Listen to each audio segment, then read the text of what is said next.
In the name of Allah, this highly merciful, this specialist. তো সমান আল্লাহর নামে যিনি এক অদ্বিতীয়।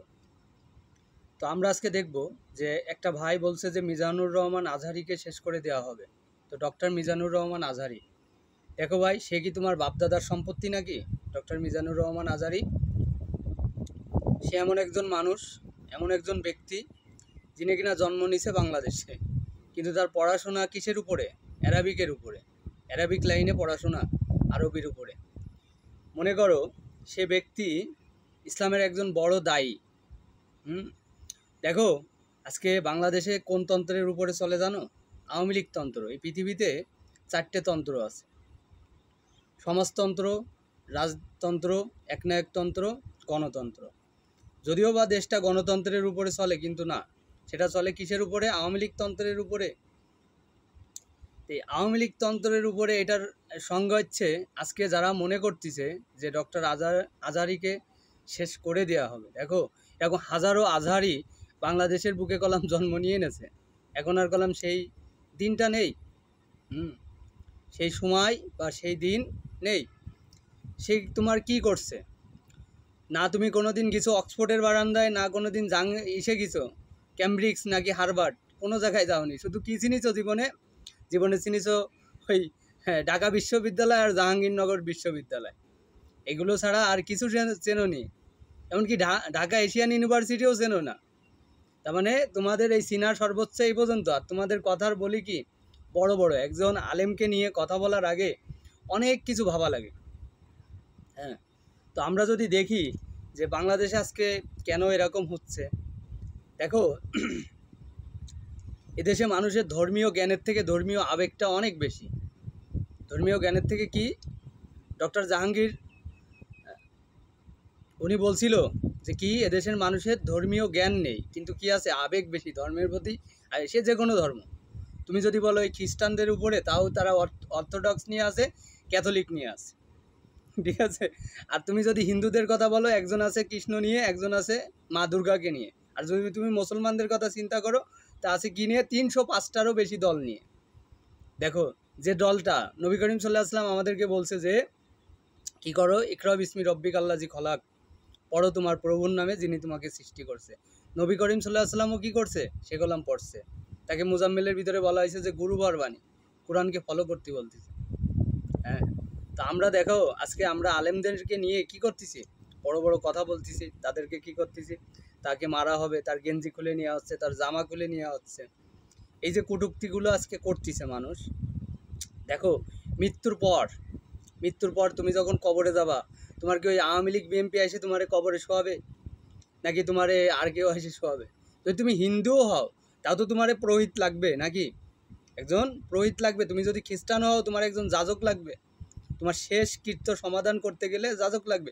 প্রত্যেকটা মানুষ চায় কি, একটা দেশের ভিতরে শৃঙ্খলা থাকবে, নিয়ম থাকবে, নাকি অনিয়ম থাকবে? অনিয়ম থাকবে? থাকবে না। তাহলে যদি আমরা দেখি যে পারফেক্টলি আল্লাহ তাআলা আমাদেরকে কোরআন কি বলল, যে তোমরা কি করো, তোমরা পড়ো, বোঝো, শুধু এই কথাটাই বলছে। আজকে পৃথিবীতে এই ধর্মীয় আবেগ কি জানো? এরকম, মানে কি, ধর্মের তো জ্ঞান নেই, যে নারুন হামিয়া, এটার অর্থ তো বুঝবে না, যে it is a fire intensely hot, ইংলিশও তো বুঝবে না। এবার কবরে যখন যাবে, যখন এবারে দেখা গেলো জান্নাত না জাহান্নাম লেখা আছে, উপরে আরবিতে লেখা আছে, তখন কলম আর বুঝতেছে না। যদি ইংলিশে লেখা থাকে তাও বুঝবে না, আরবিতে লেখা থাকলে তাও বুঝবে না। দেখো এক একজন আলেম কি জানো, এক একটা দেশের জন্য, এক একটা জাতির জন্য এক একজন দায়ী। তারা কি করবে জানো? এপার থেকে তোমাকে ওপারে নিয়ে যাওয়ার মতো তার এই অ্যাবিলিটি আছে, তার এই জ্ঞান আছে। তাদের কথা অনুযায়ী যদি মানুষ কি করে, চলাফেরা করে দুনিয়াতে, আল্লাহ তাআলা নবী রাসূল পাঠাইছে কি জন্য? সতর্ক করার জন্য।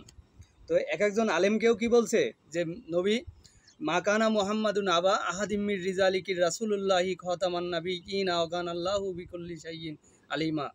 আল্লাহ তাআলা আমাদেরকে কি বলল, যে এই যে যে নবী, এ তোমাদের কোনো বাপদাদা বা 14 পুরুষের কি না, পিতা না।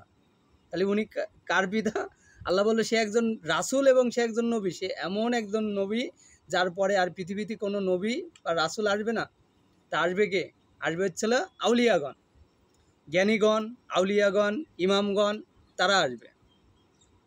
তো তাদের ভিতরের থেকে দেখো সে গোলাম তার লাইভে তুমি দেখো যে সে ডক্টর মিজানুর রহমান আজহারি কত টাকা লাগবে তার জীবনে, 100 কোটি, 200 কোটি, 500 কোটি, 300 কোটি, হ্যাঁ, কয়েক ট্রিলিয়ন অর্থ সম্পদ কি লাগবে?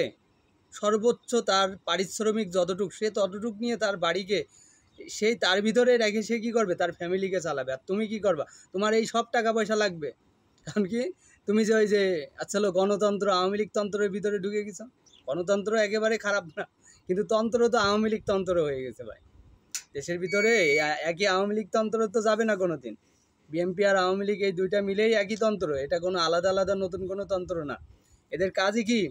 লুটপাট করা, মানুষের উপরে অত্যাচার করা। কোনো দিন শুনছো যে মিজানুর রহমান আজহারি বা এরকম যারা বড় বড় আরও বক্তা বা যারা আছে, যারা জ্ঞানী মানুষ আছে, তারা কখনো কোনো নারীকে ধর্ষণ করতে গেছে, কোনো বাড়ি যেয়ে ধরা পড়ছে, কোনো রকম সমস্যা হয়েছে, তাদের উপরে কি করা হয়েছে? জুলুম নির্যাতন করে জোরপূর্বক দেখানো হয়েছে তারা কি করতেছে? ধর্ষণ করতেছে, তারা করতেছে। এগুলো কি করে দেখাইছে? দেখো, আল্লাহ তাআলা কলাম বলছে যে মুমিনদের জন্য কিছুটা সময় হলেও কষ্ট থাকবে, তারপর এক সময় সেই কষ্ট দ্রবীত হবে। কিন্তু তোমাদের কষ্ট, তোমরা মারা যাওয়ার পরে তোমাদের কষ্ট কখনোই দ্রবীত হবে না।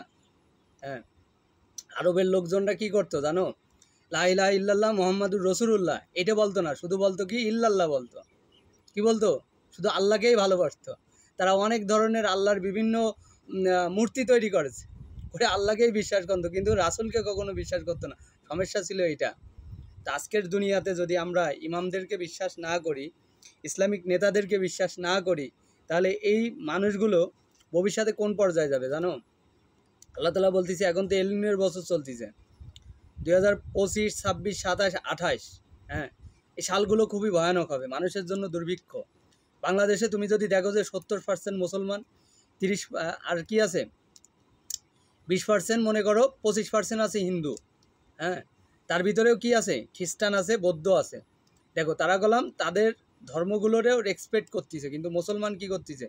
ধর্ম থেকে রেসপেক্ট তো করা দূরে থাক, নিজেরাই নিজেদের ভিতরে গোলযোগ সৃষ্টি করতেছে। বিএনপি এরা কি মুসলমানের বাইরের লোক? এই আওয়ামী লীগ এরা কি মুসলমানের বাইরের লোক? তাহলে কখনোই চাচ্ছে না দেশের ভিতরে ভালো একটা রাজনৈতিক দল বা ভালো একটা বিশৃঙ্খলা থেকে কোনো একটা ভালো সুবাদ সুষ্ঠু নির্বাচন হবে, এরকম কোনো আশাই করে না। কারণ কি? আল্লাহ তাআলা বলতেছে এই যে দেশটা, আমরা যে দেশে আছি, এদেশে যে কোনো মানুষই কখনো সর্বোচ্চভাবে টিকে থাকা তার পক্ষে সম্ভব না। তার কিছু কারণ আছে, আমরা এই বিষয়ের উপরে আলোচনা করব যে কেন টিকে থাকা সম্ভব না। এটা খুবই একটা ক্রিটিক্যাল সাইজ। বাংলাদেশ মানে একটা খুবই গভীর ক্রিটিক্যাল, মানে এদেশের ভিতরে কি চলে? সবথেকে বেশি ষড়যন্ত্র, এবং এদেশের রাজনীতির খেলা খুবই জটিল। তা হিসেব করা, গুণ করা, ক্ষমতায় আনা, এগুলো অনেক কঠিন। ইসলাম কলাম জানে, ইসলাম সব ধরনের সিস্টেমিলিটি তৈরি করতে পারে। হ্যাঁ, তার ভিতরে তার ছায়াতলে আল্লাহ তাআলা বলতেছে যে দেখো, এই খালিদ বিন ওয়ালিদ এবং তার কিছু সৈন্য একদিন কোথায় যাচ্ছে? মক্কা পাড়ি দিয়ে অন্য অর্থ এলাকায় চলে গেছে। তখন তাদেরকে ইহুদিরা ধরছে, ধরার পরে বলতেছে তোমরা কারা, কোন দেশ থেকে আসছো? তখন বলতেছে আমরা মক্কার লোক। বলতেছে এদেরকে ছাড়ে দাও। হ্যাঁ, তো বলতেছে কেন, কি কারণে ছাড়িয়ে দেবে? তো বলতেছে এরা মুহাম্মাদের লোক, নবী মুহাম্মদ সাল্লাল্লাহু আলাইহি সাল্লামের লোক। হ্যাঁ, তো তুমি দেখো যে সেই নবী এমন একজন নবী যার কথা শুনলেও একসময় কী করছে? সেই সমস্ত মানুষদেরকে ছেড়ে দিয়েছে। কিন্তু এখন কি করে? তার কথা না, ইসলামিক লেবাস, ইসলামিক পোশাক বিভিন্ন কিছু থাকলেও এমনও সময় গেছে যে তাদেরকে সব ধরে জেলে বন্দি করে রাখছে। কেন রাখছে? নিশ্চয়ই তারা মনে হয় অনেক টাকা পয়সা লুট করে, তারা অনেক অর্থ সম্পদ নিয়ে যায়, অনেক নারী দর্শন করে, এগুলো রেপ করে, নির্যাতন করে, মানুষের উপরে অত্যাচার করে নাকি?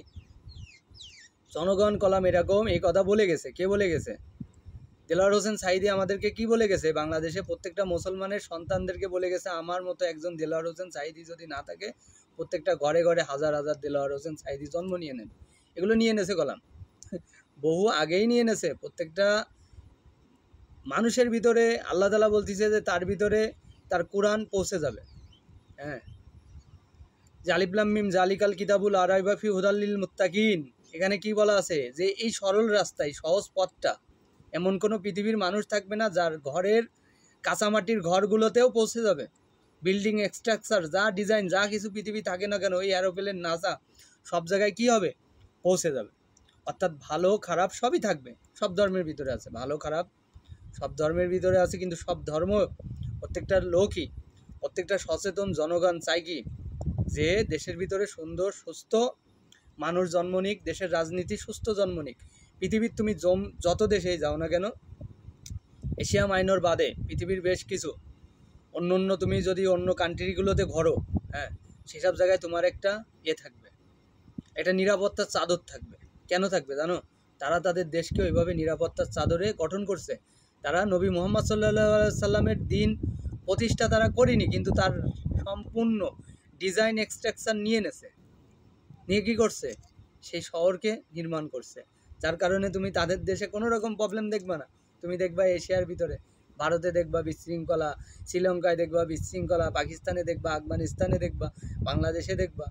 তারপরেও দেখো আফগানিস্তান করলাম, তারা নিজেরা কি করছে, নিজেরা স্বাধীন, তারপরেও স্বাধীন করছে কয়েকবার। মহাভারতেও কয়েকবার আফগানিস্তান স্বাধীন হয়েছে।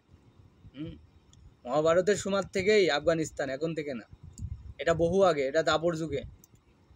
তো সেই সময় থেকেও সেই আফগানিস্তান কয়েকবার রক্ত দিয়ে দিয়ে তারা কি করছে, তাদের দেশকে শুদ্ধ করে ফেলছে।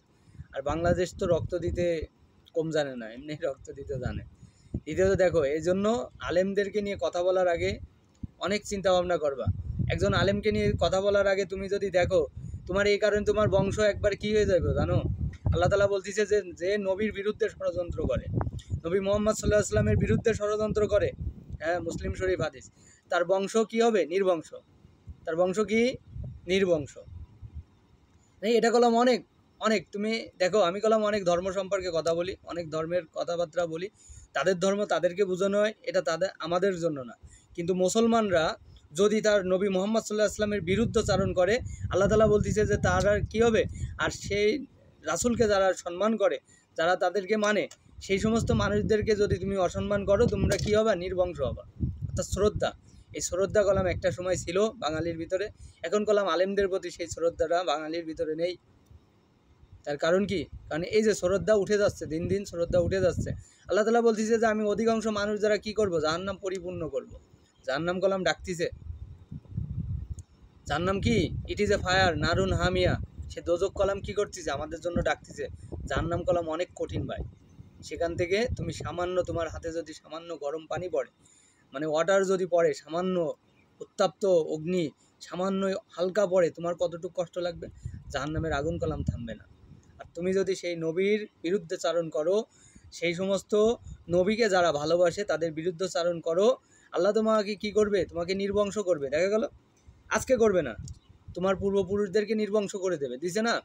অনেক দিছে।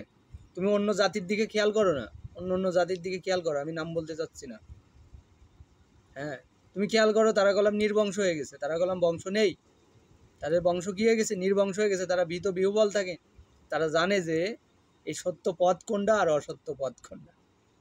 ঠিক আছে? অর্থাৎ একজন মুসলিম হয়ে তোমার কথাবার্তা কী করা লাগবে? লাগাম টানা লাগবে, জ্ঞানের সাথে কথা বলা লাগবে, মাধুর্যের সাথে কথা বলা লাগবে। হ্যাঁ, তো আল্লাহ তাআলা যেন আমাদের সবাইকে হেফাজত দান করে, সুস্থ চিন্তার মস্তিষ্ক মানুষকে দান করে। আল্লাহ তাআলা যেন আলেমদের প্রতি শ্রদ্ধা সম্মান অর্জনের তৌফিক দান করে, এবং যেন এদেশে সুন্দরভাবে একটা শৃঙ্খল জাতি তৈরি করে দেয়, যাতে আল্লাহ তাআলা যেন ভবিষ্যতে আমাদের জন্য ভালো হয়। আর এমন কিছু মানুষ যেন কামনা না করে যেটা মানুষের জন্য খুবই কষ্টকর, দুঃখজনক হয়ে যায়। এই পৃথিবী এখন কোন সময় চলতেছে? শেষ সময়। হ্যাঁ, সূরা মারিয়ামের ভিতরে আছে জিজাস আসবে, অর্থাৎ ঈসা ইবনে মারিয়াম আসবে। ওল্ড টেস্টামেন্টের ভিতরে বলতেছে জিজাস আসবে অবশ্যই। সেই সময় ঘনিয়ে আসছে। দানিয়েল, হ্যাঁ, বিষ্ণু পুরাণের ভিতরে আসছে বিষ্ণু অবতার আসবে, কৃষ্ণকলাম আবার আসবে। ধ্বংস একটা হবে, কঠিন ধ্বংস হবে। তো এই ধ্বংসর ভিতরে আল্লাহ যেন বাংলাদেশকে না ফেলে, এবং যেন অবশ্যই আলেমদেরকে শ্রদ্ধা করার তৌফিক দান করে এই জাতির ভিতরে, আর যেন সুন্দরভাবে চলাফেরা করতে পারে। তো আল্লাহ যেন আমাদের সবাইকে ভালো রাখে। আল্লাহ হাফেজ।